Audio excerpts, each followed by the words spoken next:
मैंने कल भी बताया था कि यूजीसी जो है वो बीजेपी के गले की हड्डी बन रही है, लेकिन इसका फ़ायदा जो बहुजन लीडरशिप वाली पार्टियां हैं, सपा, बसपा, आरजेडी, जेडीयू को तभी मिलेगी जब वो इस पर स्टैंड लेंगे। समाज बहुत बदला है और सोचिए हिंदू मुस्लिम का पूरा जो आइडिया था बीजेपी का वो फॉलोअप होता हुआ दिख रहा है। हिंदू सम्मेलन में लोग जुट नहीं रहे हैं और इस बार ये मामला 10,000 रुपये पर भी भारी पड़ेगा, क्योंकि शायद ही कोई ऐसा परिवार हो जिसका बच्चा आज के समय में स्कूल कॉलेज नहीं जाता हो, शायद ही कोई परिवार हो जो अब मोबाइल नहीं देखता हो। मोबाइल ने बहुजन समाज को एकजुट कर दिया है। टीवी अखबार न होने की वजह से मोबाइल पर जो बहुजन समाज के लोग आवाज़ उठा रहे हैं वो बात दूर तक पहुंच रही है, गांव-गांव में पहुंच रही है। और ये जो यूजीसी वाला मामला है ये साफ हर परिवार में, अगर एक परिवार में एक भी स्टूडेंट है जो कॉलेज यूनिवर्सिटी में रहता है, क्योंकि ये प्रोटेस्ट कॉलेज यूनिवर्सिटी में चल रहा है, इससे साफ है रविदास समाज पहले से सचेत है, दलित समाज का बड़ा तबका पहले से सचेत है। ओबीसी अगर यूपी की बात करें तो पिछली बार कुर्मी, यादव, शाक्य, कुशवाहा, राजभर सब एकजुट हुए थे। 37 सीटें अखिलेश यादव जीते थे। बड़ा चुनाव यूपी में है, तो यूजीसी को लेकर बीजेपी फंस गई है। ये अलग बात है कि अगर यूजीसी वो रोल बैक करती है तो सवर्ण समाज उसको वोट नहीं करेगा, और सवर्ण समाज का वोट भले ना हो लेकिन उनके पास टीवी है, अखबार है, वो परसेप्शन बनाने में मास्टर हैं और वो बीजेपी की तीखी आलोचना करेंगे। लेकिन सवाल है कि वो जाएंगे कहाँ? वोट तो वो फाइनली बीजेपी को ही देंगे, क्योंकि उनके पास कोई विकल्प नहीं है। कांग्रेस के पास वो जा नहीं सकते हैं। कांग्रेस इसमें दोहरी नीति खेल रही है। कांग्रेस की कोशिश है कि इस पर चुप रहा जाए और इसको लड़ने दिया जाए। जनरल और ओबीसी में से कोई एक वर्ग तो मेरे साथ आएगा। या तो जनरल कांग्रेस को वोट करेंगे तो SC ST OBC उनके साथ आएगा। अगर SC ST OBC को रोल बैक हो जाता है तो जनरल उनके साथ आएगा। तो ये रोल करना बहुत मुश्किल होता जा रहा है। रोल बैक होगा नहीं। सोशल मीडिया पर इसको लेकर लगातार खबरें चल रही हैं। इसी बीच प्रधानमंत्री का एक बयान आता है कि इस देश के संसाधनों पर गरीब, दलित, पिछड़े, किसान का अधिकार है। उसके बाद अमित शाह ने भी इसको अपने भाषण में कहा है। इसका मतलब है कि सरकार सचेत तो है, सरकार को पता है कि उसकी स्थिति खासकर वीकर सेक्शन में बदल रही है। आपको अगर फ्लैशबैक में ले चलूँ तो एक समय था जब कांग्रेस के साथ मुस्लिम, दलित और जनरल के वोट थे। ओबीसी के हिस्से में कुछ नहीं था। धीरे धीरे जब मंडल कमीशन लागू हुआ, राजीव गांधी जी ने बड़ा खिलाफ में भाषण दिया। नतीजा ये हुआ कि वहीं से उभार हुआ। ओबीसी जो है वो बीजेपी का बड़ा वोट बैंक है और इसमें सबसे ज़्यादा इन्वॉल्वमेंट ओबीसी का है।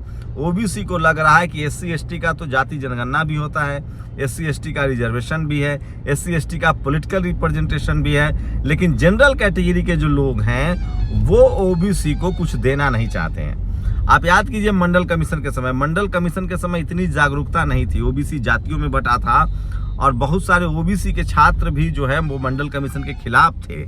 लेकिन अब स्थिति बदल गई है। पिछले कुछ दिनों में जो ओबीसी में जो जातीय नेता उभर कर आए थे, कोई राजभर है तो राजभर को वोट कर रहा था, यादव है तो यादव को वोट कर रहा था, कुर्मी है तो नीतीश जी को वोट कर रहा था, दलित समाज में पासवान जी है तो पासवान जी को, मांझी है तो मांझी जी को।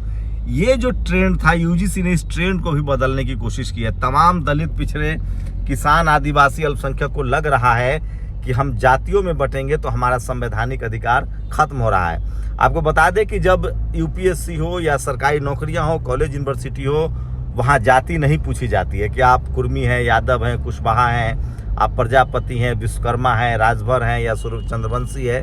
कोई भी पिछड़ी जाति के पिछड़ी जाति के किस जाति से वो नहीं, वो पूछते हैं ये SC है, ST है, OBC है और आपको आपके साथ व्यवहार होता है।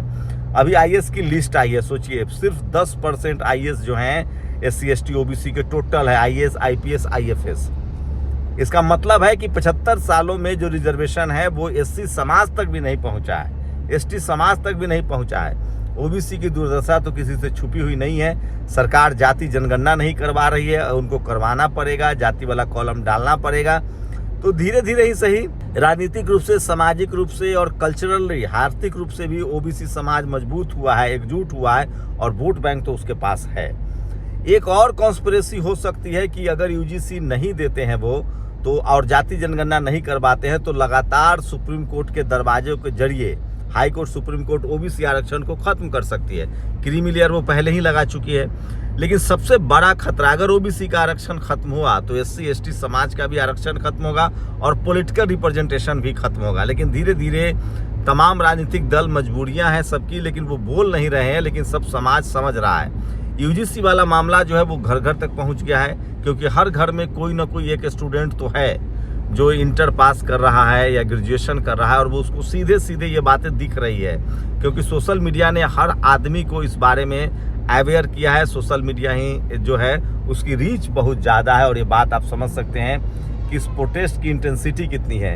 ये अलग बात है कि कुछ दिल्ली में जो झगड़ा हुआ, लड़ाई हुआ, रुचि तिवारी मामला है, प्रोटेस्ट को उलझाने की कोशिश हुई, लेकिन धीरे धीरे फिर से मामला ट्रैक पर आ रहा है। रिप्रेजेंटेशन का सवाल पूछा जा रहा है कि आखिर एससी एसटी ओबीसी के आईएएस आईपीएस और आईएफएस क्यों नहीं है। सवाल है कि एससी एसटी के बच्चे सेंट्रल यूनिवर्सिटी, आईआईटी, आईआईएम, इन सबसे ड्रॉप आउट एससी एसटी से ज़्यादा ओबीसी का ड्रॉप आउट है। ओबीसी में 4000 जातियां हैं, तो ओबीसी की राजनीति मजबूत हुई है। पहले ओबीसी के नेता जागरूक थे, समाज जागरूक नहीं था, लेकिन अब नेता भले चुप्पी साधे हुए। Akhilesh Yadav political minus plus देख रहे हो कि जनरल का वोट आ जाएगा, मायावती जी माइनस प्लस देख रही हो, लेकिन आरजेडी ने और डीएमके ने तो साफ साफ कहा है कि ये बिल वापस होना चाहिए।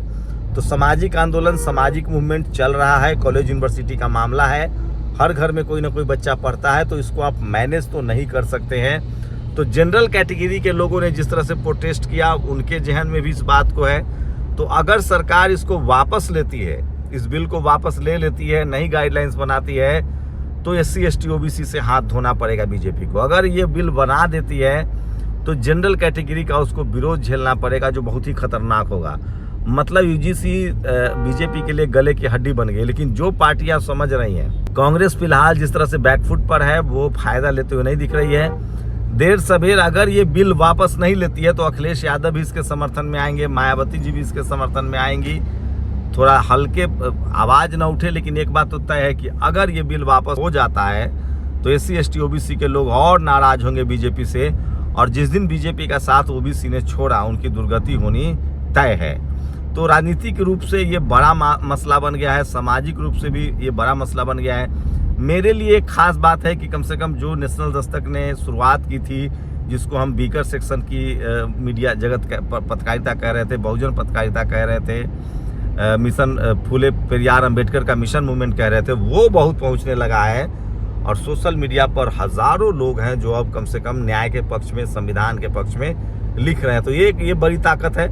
अभी भी जो जुडिशियरी, मीडिया, ब्यूरोक्रेसी में लोग हैं, अगर वो थोड़ा उनके जहन में डर है, स्वाभाविक डर है, उनकी संख्या कम है, सिस्टम में वो हिस्सा नहीं है, लेकिन धीरे धीरे वो डर भी खत्म हो रहा है। मैं लगातार ऐसे लोगों को देख रहा हूँ जो जुडिशियरी में है, मीडिया में है, ब्यूरोक्रेसी में है, बोल रहे हैं। तो वोट की ताकत तो है, और एससी एसटी ओबीसी की जो यूनिटी है वो बनती हुई दिख रही है, और थोड़ा वक्त लगेगा। अभी तो सिर्फ 75 साल हुए हैं, संविधान की चक्की महीन पीसती है, पीसेगी जरूर। तो यूजीसी को लेकर कांग्रेस का रवैया भी धीरे धीरे सामने आ रहा है। एससी डिपार्टमेंट के चेयरमैन अनिल जैन ने बोलना शुरू कर दिया है। पॉलिटिकल बात करें तो कांग्रेस को लग रहा है कि इसमें हमारा दोहरा फायदा है। अगर ये रोल बैक करते हैं तो सवर्ण समाज नाराज होगा, जनरल के लोग नाराज होंगे, जो उनके लिए ज़्यादा मुफीद है, क्योंकि जनरल नाराज होगा तो टीवी अखबार नाराज होगा, टीवी अखबार नाराज होगा तो सरकार से सवाल पूछे जाएंगे। तो सरकार की कोशिश होगी टालने की, लेकिन ओबीसी की जिस तरह से गोलबंदी हुई है, शायद ही कोई कॉलेज, यूनिवर्सिटी हो, गांव हो, शहर हो, जो पढ़ा लिखा तबका है, वो इस बात को समझ रहा है कि ये बिल हमारे लिए कितने ज़रूरी है। तो जो धर्म के नाम पर जो राजनीति, जो रोटियां सेकी जा रही थी, वो अब लगभग खत्म होते जा रहा है, और फिर से राजनीति जो है सामाजिक न्याय, सोशल जस्टिस पर आ गया है। और मुझे लगता है कि बहुजन लीडरशिप वाली पार्टियों को सचेत होना पड़ेगा। बीजेपी की ओवरऑल मुश्किलें बढ़ेंगी।